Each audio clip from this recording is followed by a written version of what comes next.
नमस्कार बच्चों। आज हम आपको ग्रामर का एक महत्वपूर्ण part transformation of the sentences यानी वाक्य परिवर्तन के बारे में हम कुछ बताने जा रहे हैं।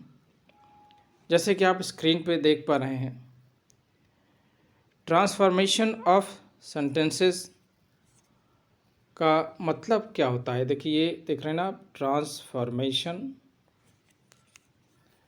ऑफ द सेंटेंसेस का शाब्दिक अर्थ होता है बच्चों वाक्य परिवर्तन। वाक्य परिवर्तन का मतलब होता है किसी भी एक प्रकार के सेंटेंस से को दूसरे प्रकार के सेंटेंस में बदलना। मीन्स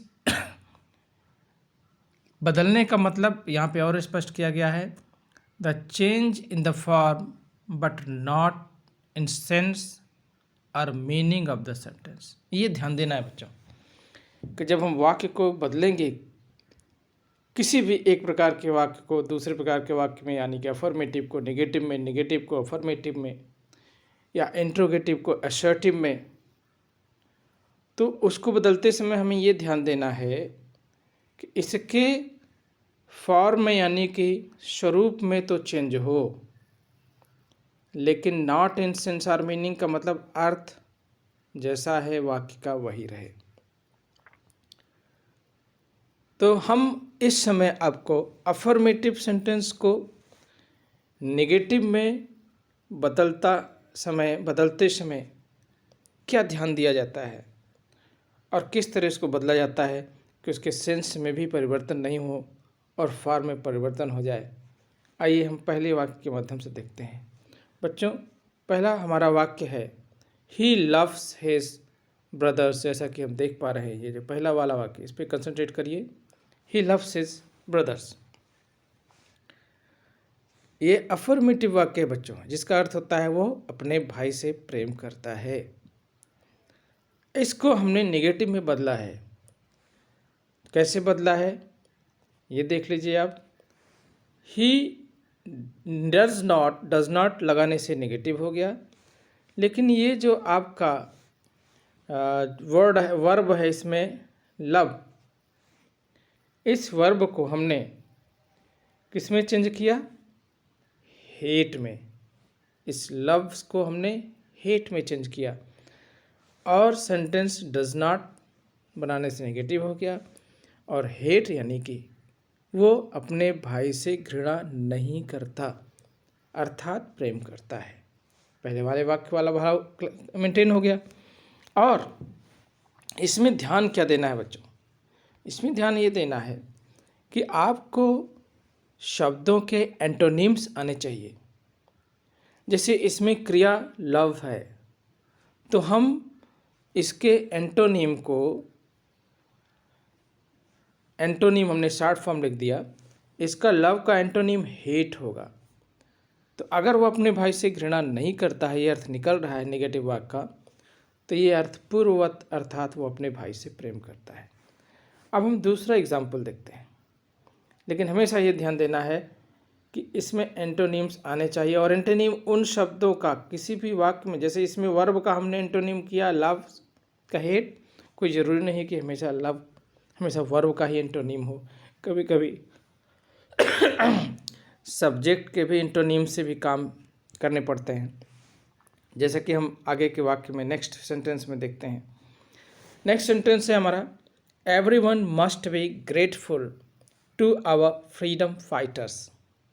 मीन्स प्रत्येक व्यक्ति को, हम लोगों के अपने फ्रीडम फाइटर्स यानी स्वतंत्रता संग्रामियों के प्रति ग्रेटफुल यानी कृतज्ञ होना चाहिए। प्रत्येक व्यक्ति को अपने फ्रीडम फाइटर्स के प्रति कृतज्ञ होना चाहिए। अब यहाँ पे हमने जब नेगेटिव में चेंज किया इसको बच्चों, तो देख रहे हैं एवरीवन का हमने क्या कर दिया? नो वन, यानी कि यहाँ के सब्जेक्ट को ही हमने एंटोनिम्स कर लिया। यहाँ पे एंटोनिम्स शुरू हो गया, क्योंकि एवरीवन का नो वन ही हमेशा होगा, ये आप हमेशा जान लीजिए। लेकिन इसमें जो वर्ब आ रहा है बच्चों, ग्रेटफुल का मतलब होता है कृतज्ञ। अब हमें ग्रेटफुल, कृतज्ञ का हमको कृतज्ञ करना है, तो इसलिए हमने अनग्रेटफुल कर दिया। तो सेंटेंस क्या बन रहा है, no one must be ungrateful to our freedom fighters. किसी को भी हम लोगों के फ्रीडम फाइटर्स यानी स्वतंत्रता संग्राम सेनानियों के प्रति कृतज्ञ नहीं होना चाहिए। कृतज्ञ और कृतज्ञ दोनों का अर्थ समझिए बच्चों। कृतज्ञ का अर्थ होता है उपकार को मानना, ऋणी होना, और अनग्रेटफुल का मतलब उपकार को ना मानना।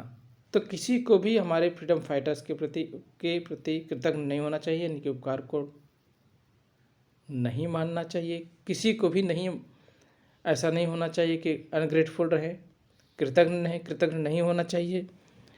इस तरह पहला भाव मेंटेन हो गया, यानी कि प्रत्येक व्यक्ति को कृतज्ञ होना चाहिए। देख लिया हमने, यहाँ पे वर्ब का भी एंटोनिम हुआ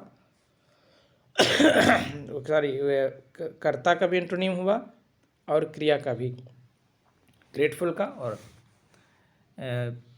सब्जेक्ट का भी, एवरीवन का भी। तो नेक्स्ट सेंटेंस हम देखते हैं। नेक्स्ट सेंटेंस में हमारा कर्ता है Ramesh. Ramesh always maintains the discipline in the class. Ramesh क्या करता है, हमेशा क्लास में अनुशासन को बनाए रखता है। Affirmative sentence. इसमें वर्ब क्या है, मेंटेन। ऑलवेज क्या आ गया बेटा, ऑलवेज को हम कह सकते हैं एडवर्ब। तो जब हम निगेटिव में बदले तो रमेश नेवर ब्रेक्स। इसमें क्या देख रहे हैं कि ऑलवेज यानी एडवर्ब का भी निगेटिव हुआ, ऑलवेज का निगेटिव ऑलवेज का एंटोनिम नेवर, और मेंटेन्स का यहाँ पे ब्रेक हो जाएगा। तो Ramesh never breaks the discipline in the class. इसका अर्थ निकल रहा है कि रमेश क्लास में डिसिप्लिन को, अनुशासन को कभी तोड़ता नहीं है। अर्थात भाव वही आ गया कि रमेश कक्षा में अनुशासन को हमेशा बरकरार रखता है। तो ये हमने देख लिया बच्चों। अब हम आगे देखते हैं कि किस तरह नेक्स्ट सेंटेंस, एक और सेंटेंस हम उदाहरण के लिए उपमें लेते हैं। A mother is very much careful of a son and daughter. एक माँ जो है अपने बेटे और बेटी के प्रति बहुत ज़्यादा सावधान रहती है। इसको हमने नेगेटिव में कन्वर्ट किया, जब ट्रांसफॉर्म किया तो a mother is not the least careless. देखिए कॉमन सेंस की भी थोड़ी ज़रूरी है। Of a son and daughter मतलब थोड़ा भी लापरवाह अपने बेटे और बेटी के प्रति नहीं होती है एक माँ। तो इसमें वेरी मच का लीस्ट हो गया एंटोनिम, और केयरफुल का केयरलेस हो गया। तो इस तरह से बच्चों हमने देखा कि क्या हमें करना है। एक बार फिर से बता देते हैं कि जब हम अफर्मेटिव को नेगेटिव में या नेगेटिव को अफर्मेटिव में बदलना है बच्चों, तो हमें एंटोनिम्स को ध्यान में रख करके काम करना होगा। इस तरह से आप इस रूल्स को ध्यान दीजिए। और आज का क्लास बस यहीं तक बच्चों। नमस्कार।